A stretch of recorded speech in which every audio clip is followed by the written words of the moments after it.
Their activism, dedication, and leadership gave life to the belief in Nigeria as a sovereign and independent nation.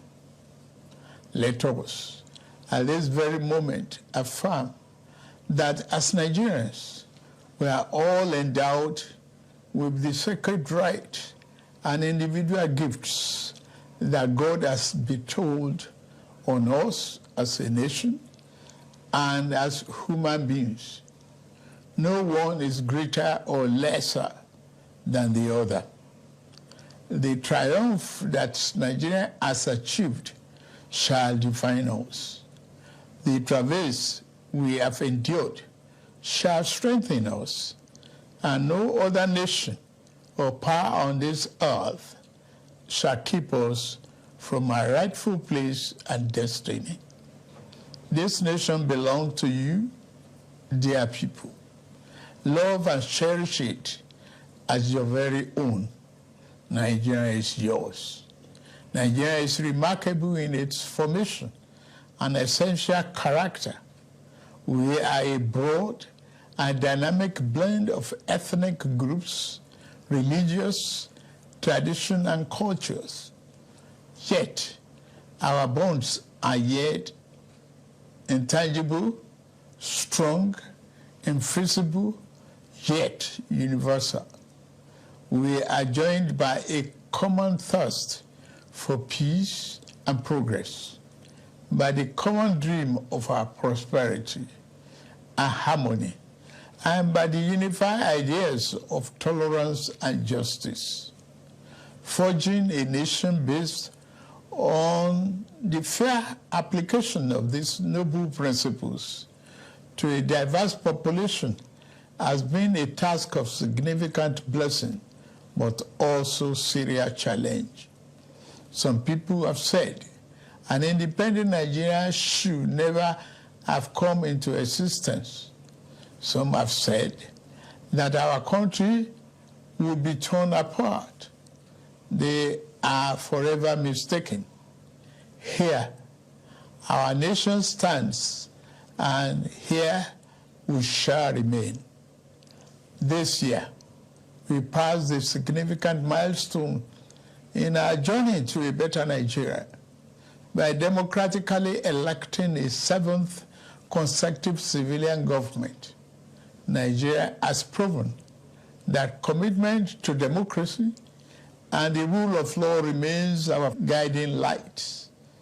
At my inauguration, I made important promises about how I will govern this nation.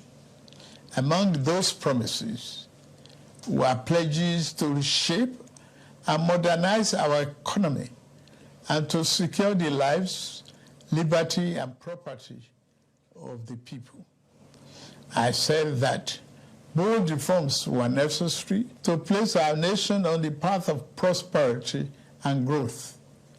On that occasion, I announced the end of the fuel subsidy. I am attuned to the hardships that have come. I have a heart that feels and eyes that see. I wish to explain to you why we must endure this trying moment. Those who sought to perpetuate the fuel subsidy and broken foreign exchange policies are people who will build their family mansion in the middle of a swamp. I am different. I'm not a man to erect our national home on a foundation of mud. To endure, our home must be constructed on safe and pleasant ground. Reform may be painful, but it is what greatness and the future require. We now carry the cost of reaching a future Nigeria where the abundance and fruit of the nation are fairly shared among all, not hoarded by a select and greedy few. A Nigeria where hunger, poverty, and hardship are pushed into the shadows an ever-fading past. There is no joy in seeing the people of this nation shoulder burdens that should have been shared years ago. I wish today's difficulties did not exist, but we must endure if we have to reach the good side of our future. My government is doing all that it can do to ease the load. I will now outline the path we are taking to relieve the stress on our families and households.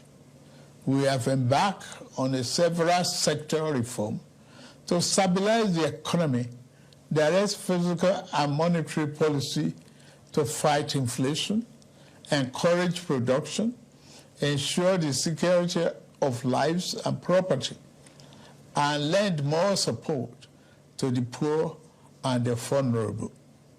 Based upon our talks with labor, business, and other stakeholders, we are introducing a provisional wage award increment to enhance the federal minimum wage without causing undue inflation.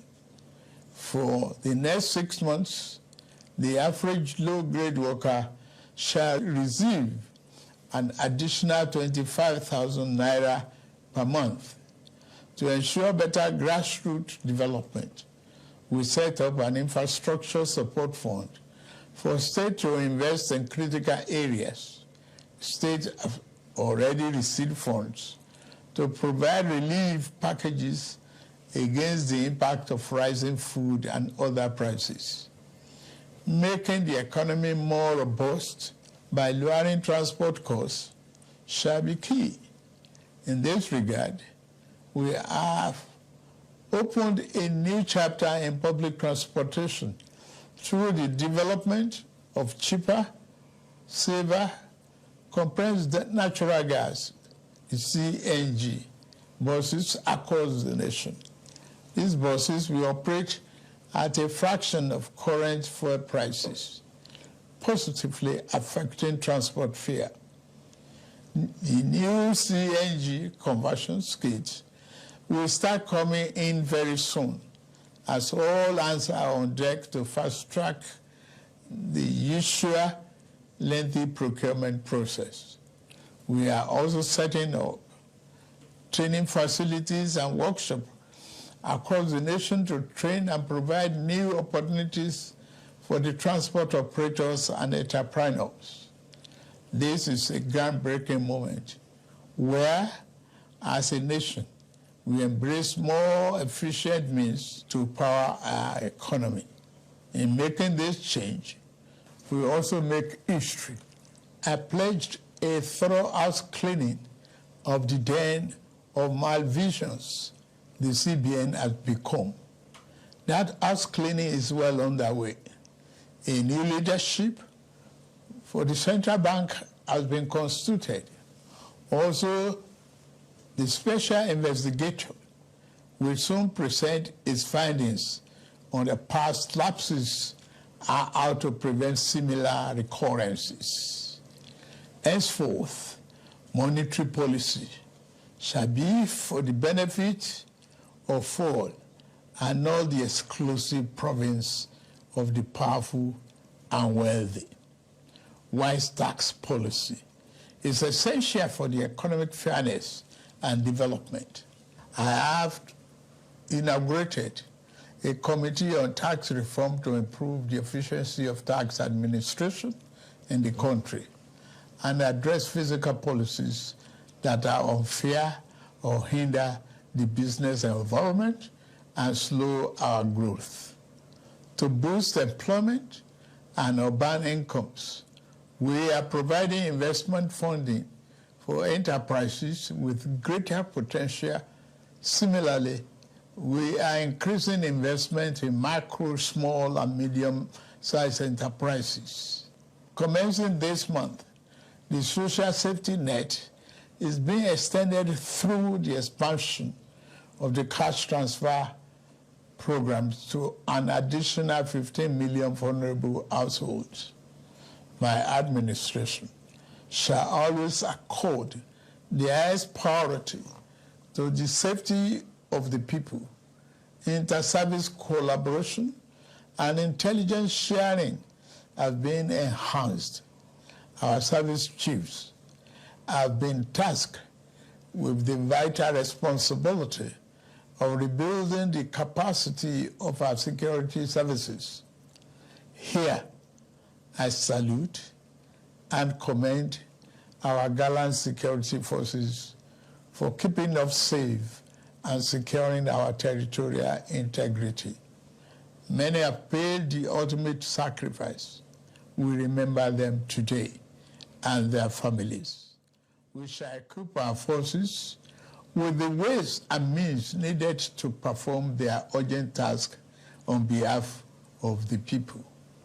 We shall continue to make key appointments in line with the provision of Constitution and with fairness towards all men, women, youth, and physically challenged shall continue to be given due regard in these appointments. May I take this opportunity to congratulate the National Assembly for its role in the quick takeoff of this administration through the performance of its constitutional duties of confirmation and oversight. I similarly congratulate the judiciary as a pillar of democracy and fairness. I also thank members of our dynamic civil society organizations and labor unions for their dedication to Nigerian democracy. We may not always agree, but I value your advice and recommendations. You are my brothers and sisters, and you have my due respect. Fellow compatriots, the journey ahead will not be navigated by the fear or hatred. We can only achieve our better Nigeria through courage, compassion, commitment as one indivisible unit. I promise that I shall remain committed and serve faithfully.